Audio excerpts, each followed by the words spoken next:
Why is my alarm set to that loud nonsense? Oh wait, it's the end of September. Victoria should be released.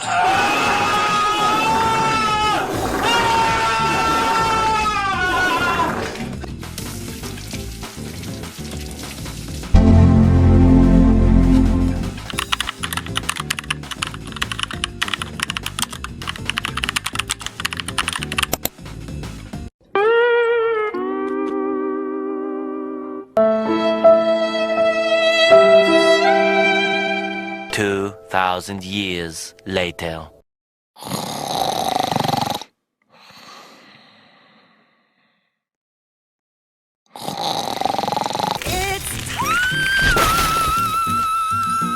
Let's see if Victoria has released.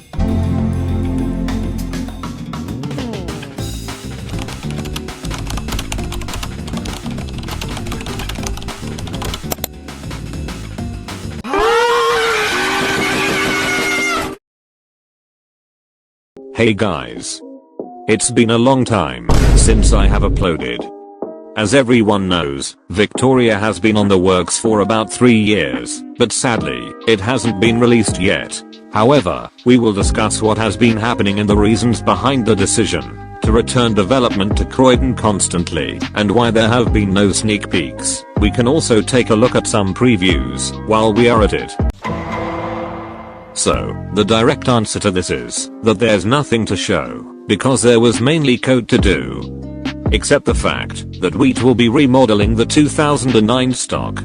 He also says that it will make the current 2009 stock look bad, aside from the fact that Wheat will remodel the 2009 stock.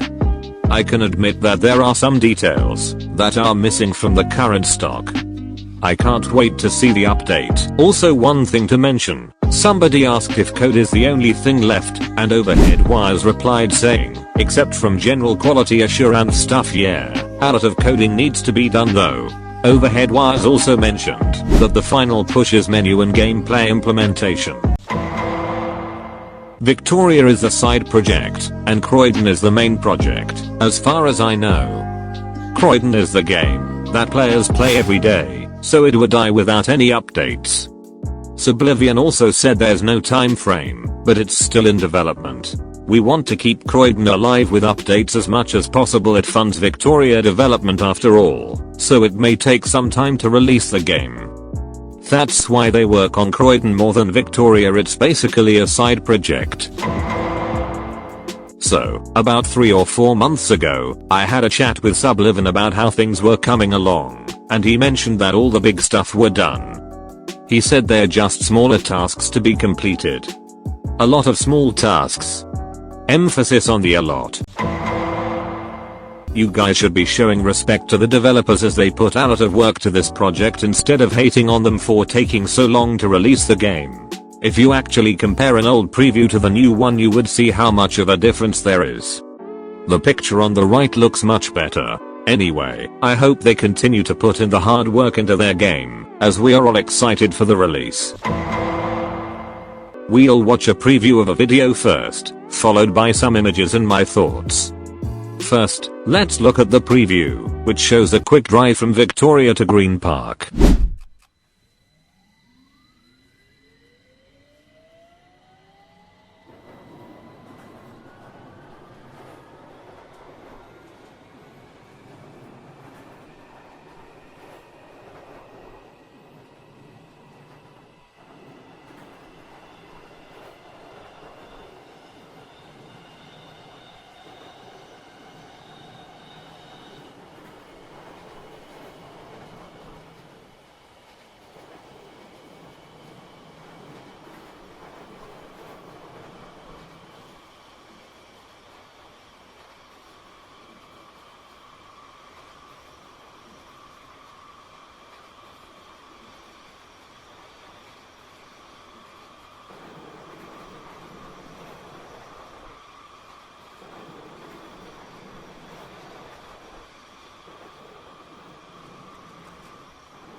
Given what we saw in that video, let's review the advantages and disadvantages.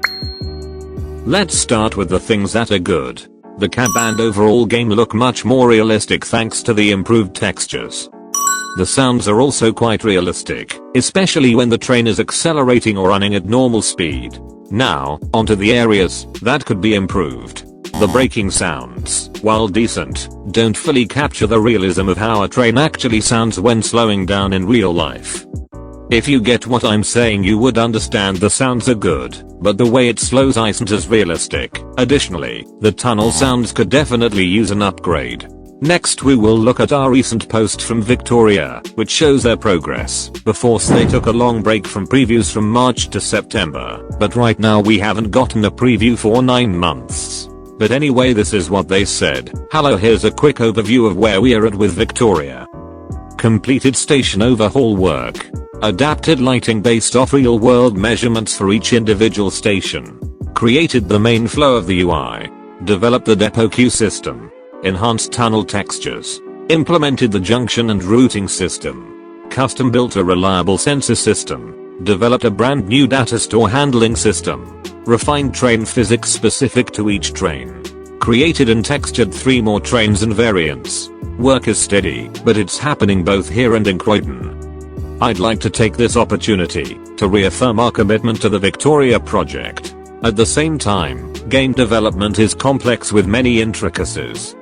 If you're unfamiliar with the process, it's easy to underestimate the challenges involved in creating a new game from scratch. Also, if we take a look at this picture, we can see the textures and lighting really do look like the real life Warren Street. I'm actually so happy, because the previous versions looked horrible, and the lighting made the train look pink, and I barely recognized it. Anyway, I can't be asked to review some more previews, but anyway, this is the end of the video. Make sure to like and subscribe if you enjoyed it, and I will see you next year.